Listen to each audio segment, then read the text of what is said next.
Hello दोस्तों, कैसे हैं आप। आई होप आप सब अच्छे होंगे। आपका स्वागत है मेरे चैनल ज़िंदगी बनी इजी। तो दोस्तों, इस वीडियो में हम बात करेंगे कि हम किस तरीके से अपने आप को कमल समान खूबसूरत बनाएं। अर्थात हम इस दिन दुनिया की चीज़ों से गहराई से न जुड़कर इन चीज़ों को ज़रूरत अनुसार जुड़ें, समझें और अपने लाइफ को अच्छा बनाएं। तो चलिए शुरू करते हैं। दोस्तों, घर गृहस्थ में रहते हुए कमल समान अलिप्त रहें, अर्थात हमें दीन दुनिया की चीज़ों से इतना लगाव या जुड़ाव इतनी गहराई तक ना रखें, जितनी ज़रूरत हो उतना जुड़ें, समझें। इसका अर्थ है कि ईश्वरीय साधना के लिए घर छोड़कर किसी जंगल या आश्रम में जाना आवश्यक नहीं है, बल्कि अपने परिवार के साथ रहते हुए भी मन को अलिप्त, मोह मुक्त, न्यारा, उपराम, वैरागी और आसक्ति रहित बनाया जा सकता है। मन की पवित्रता ही सुख शांति की कुंजी है। मोह लगाव, आसक्ति, आकर्षण, मेरापन, मैंपन, राग, लिप्तता, उसमें पूरे तरीके से लिप्त रहना आदि विकार तुरंत की अशांति का कारण बन जाते हैं। और यदि तुरंत अगर इन चीज़ों द्वारा अशांति का अनुभव ना हो तो दुखों के बीच का काम करते हुए बाद में बढ़कर अंत में तो अवश्य ही वे दुख तथा अशांति पैदा करते हैं।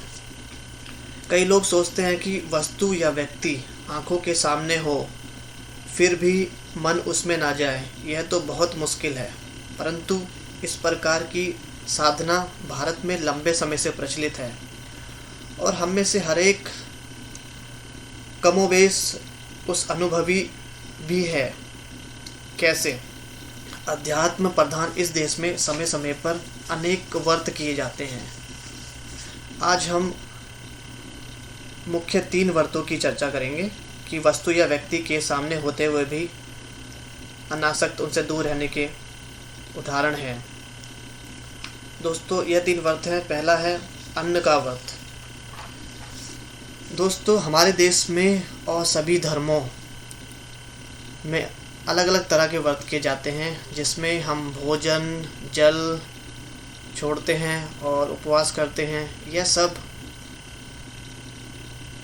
अपनी इच्छा से करते हैं। प्रश्न यह है कि दोस्तों, उस दिन हम अपने आप पर कैसे कंट्रोल रखते हैं, संयम रखते हैं, जबकि हमारे आसपास उस दिन सब लोग भोजन करते हैं, जल ग्रहण करते हैं, इधर उधर जल और भोजन हम देखते हैं। फिर भी हम उस व्रत में भोजन या जल ग्रहण नहीं करते हैं और संयम रखते हैं और व्रत को निभाते भी हैं।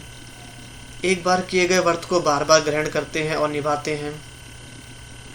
किसी धार्मिक या सामाजिक उद्देश्य से व्रत करने वाले की महिमा की बहुत होती है। जैसे आज़ादी के संघर्ष के दौरान महात्मा गांधी जी ने भी लंबे लंबे उपवास नैतिक उद्देश्यों की पूर्ति के लिए किए और सफलता भी पाई।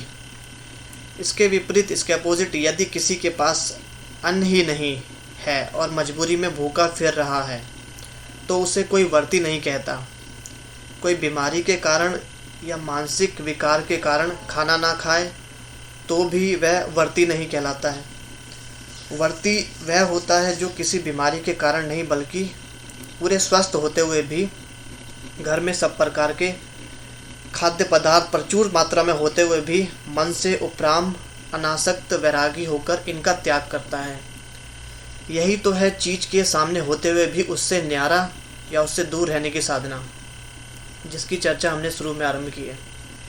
यदि सामने होते हुए भी भोजन और जल का त्याग हो सकता है, तो क्या सामने होते हुए भी आँखों से बुरी चीज़ देखने का, कानों से बुरा सुनने का और मुंह से बुरा खाने का, मुख से बुरा खाने का त्याग नहीं होता? क्या हो सकता है, लेकिन इसके लिए मन की दृढ़ता, मन को स्ट्रॉन्ग, शक्तिशाली बनाने की आवश्यकता है।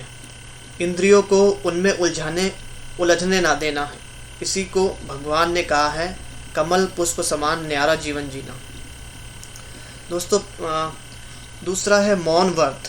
इस संसार में आत्मिक मजबूती वाले कुछ ऐसे लोग हैं जो बोलने की शक्ति होते हुए भी मौन धारण करते हैं। यह मौन एक दिन का भी हो सकता है, एक महीने का भी हो सकता है, एक वर्ष का भी हो सकता है, और कई तो पूरे जीवन भर मौन व्रतधारी होते हैं। सन्यासियों के साथ साथ कई गृहस्थियों द्वारा भी यह व्रत धारण किया जाता है। यूँ तो कम बोलना, धीरे बोलना, मधुर बोलना और सोच समझकर बोलना भी एक तप है, पर मुँह होते हुए भी आंशिक या संपूर्ण मौन करना महातप है।